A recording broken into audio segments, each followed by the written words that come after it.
Hello everyone, Patient Radiation Protection Interventional Radiology Part 2.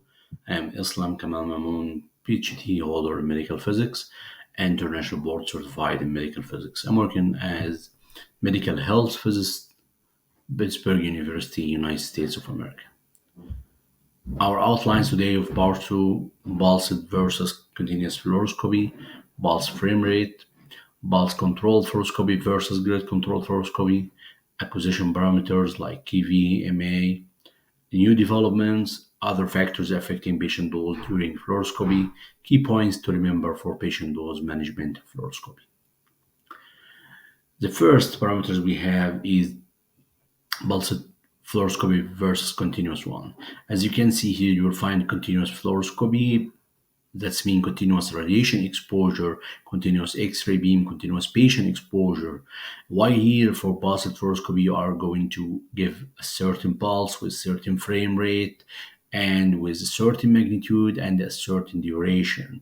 So you have the ability to control the pulse duration, the pulse numbers per second, which is called frame rate. So usually the lower the pulse rate, the lower the dose amount of decrease vary by machine and setting. So it's preferable to use the pulsed fluoroscopy in comparable with continuous radiation exposure or continuous fluoroscopy. So highly recommended use pulsed fluoroscopy to reduce the radiation exposure and to give a certain radiation exposure at a certain time, a certain duration, at a certain point.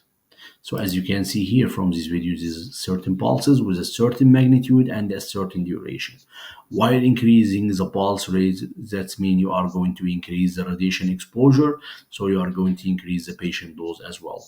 So it's preferable to use a low pulse rate, low frame rate, and a pulse technique incomparable with continuous radiation exposure. What about the frame rate? As you can see here in this study, which showing the pulses per second, 12.5 pulses per second in floor one, while here 8 pulses per second in floor two, and 8 pulses per second, and here 3 pulses per second. If you are going to compare between three different machines, from 12.5 to 8 pulses per second, which reduce the radiation exposure by 38%, while reduction from 8 pulses per second to 3 pulses per second, which reduce the radiation exposure by 76%. So as you can see here, you'll find great reduction in radiation exposure and patient dose by reducing the number of frames per second. So it's preferable to use the lowest frame rate in your fluoroscopic machines. And also, as you can see here, you find low dose mode 15 frame per second. So the dose reduction here is 78%, while here in 77.5 frame per second, you'll find the dose reduction 86% dose reduction, and here 94% dose reduction. So it's a great dose reduction while using low dose mode. Third parameter, we have the pulse control fluoroscopy versus grid control fluoroscopy. As you can see here in the image, this is a tube current waveform. This is the pulse shape in conventional pulse. There is a new technique used, grid pulse. Grid pulse, that means we are going to remove this part of the pulse, which is soft radiation, which cause high radiation skin or high patient skin dose. So the normal waveform, as you can see, it should be with tail or this soft radiation, but great pulse using a different shape, using a sharp square pulse, as you can see here, and this part should be removed from the pulse, which reduces the patient's skin dose. So this is a pulse shape for normal pulse controlled fluoroscopy, unsharp, high and long pulses with ramping and tailing, creating extra dose for the patient through the radiation. While hearing grid control pulse, sharper, smaller, short pulses without ramping or tailing, soft radiation deliver only those that contribute to the image. So it's preferable to use this technique, grid control fluoroscopy, instead of pulse control fluoroscopy. Factor number 4, KV setting and patient dose rate. We are going to use the acquisition parameters or acquisition factors to reduce the patient dose, like KVMA, which are significantly affecting the patient dose. While increasing MA, that means you are increasing number of photons. You are going to increase the number of photons received by the patient, so you are going to increase the patient dose. While increasing KV, that means you are going to increase the penetration power of X-ray, so the amount of radiation left inside the patient will be less. So increasing KV will reduce the patient dose, while increasing MA will increase the patient dose. So it's preferable to use higher KV. Beam usually reduce patient skin entrance dose. Reason: higher KV X-ray beam are more penetrating. General rule: increase of KV by 15% can decrease MA by factor of 2, which is called 15% rule, and this reduces skin dose by 35%. Disadvantage of using higher KV: decrease subject contrast. As you know very well that increasing KV will cause more scattered radiation because of the dominant effect of computer scattering, which decrease the image contrast. While reducing KV will increase the probability of photoelectric interaction, which cause high image contrast. So it's preferable to use high KV if you are going to reduce the patient dose, especially uh, uh, um, with moderate sized patient, thin sized patient. So you can increase KV. So at that time, you are going to reduce the patient dose or the dose left inside the patient. So you have to select KV, proper KV and MA criteria. Low KV, high MA, high leads to high patient dose rate. High KV, low MA, low patient dose rate, but reduce image contrast. There are new development in dose reduction, like collimation without radiation. You view last image hold and adjust collimation with graphical overlay on image. Patient positioning without radiation, positioning the patient via graphical display, showing central beam location and the edges of the field on last image hold. So you can make positioning of the patient without using radiation anymore.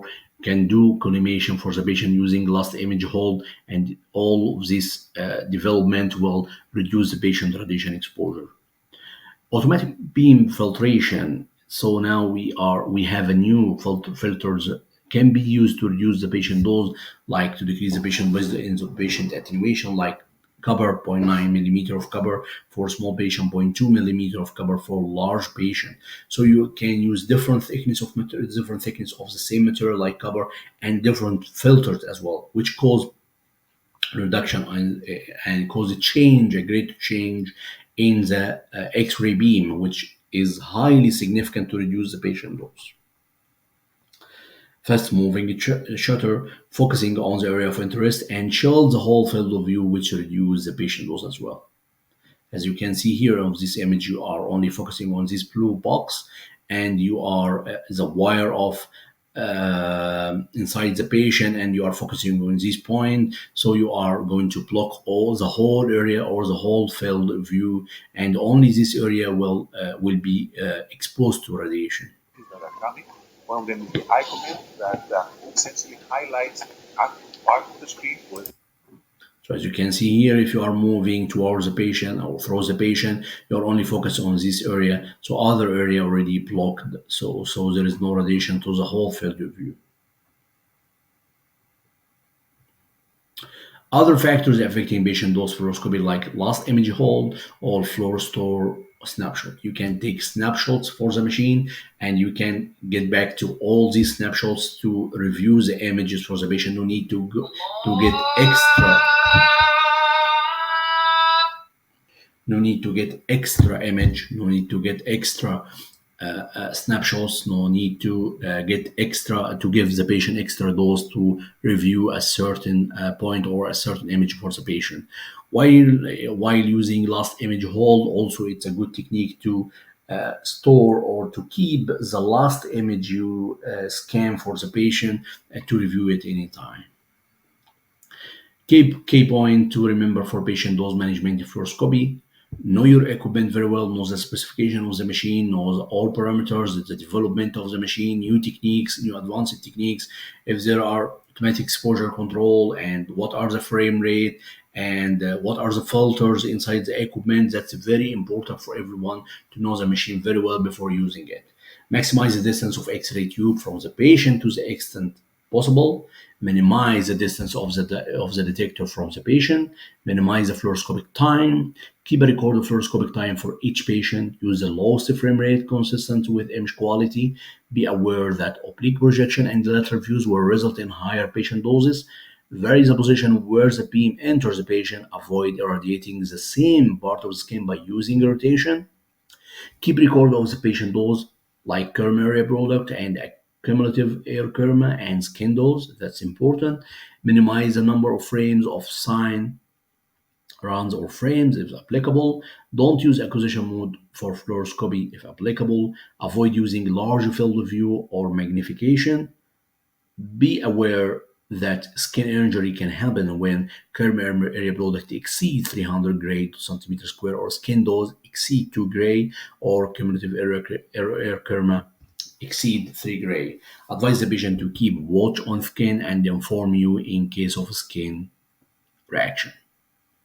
As you can see here in these slides, this last slide we have in International Atomic Energy Agency trigger levels for follow-up of patients to detect clinical relevant tissue reactions. This is updated in 2022. As you can see here, a big skin dose is 3 gray. Big skin dose is the best indicator for potential tissue effect. For systems not displaying these metrics, the other trigger levels should be used for fluoroscopic system, reporting big skin dose in milligray. The displayed value should be divided by 1000 to convert it to gray. Reference air kerma cumulative dose, the trigger value is 5 gray. For fluoroscopy system reporting air kerma in milligray, the displayed value should be divided by 1000 to convert to gray. Air kerm area product 500 gray to centimeter square, those area product. For fluoroscopic system reporting kerm area product using different units, the following factors should be applied to convert to gray to centimeter square. If displayed in centigrade centimeter square or micrograde meter square, divide the displayed value by 100. If displayed in milligrade centimeter square, divide the displayed value by 1000. Fluoroscopy time is 60 minutes. Fluoroscopy time alone is not a good indicator for skin dose and should be recorded as an additional factor along with the above dose matrices. Multiple fluoroscopy guided intervention procedure within 1 month. Ideally, account should be taken for all fluoroscopy guided intervention procedure performed to the patient regardless of the medical facility they have been performed. So you have to keep record for all intervention procedure happen for the same patients. So keep your eyes on the big skin dose, reference air kerma area product, fluoroscopic time, and record everything for the patient. Record all doses received by the patient for different intervention procedure in different facilities. The trigger values have been chosen so that not too many patients have to be recalled, depending on the effect discovered upon the effective follow-up of patients having exceeded these trigger values. So not all patients should be recalled, but only the patient exceeding these trigger values. These values might be adjusted based on the tissue reaction, based on the regulations you are following. Thanks so much.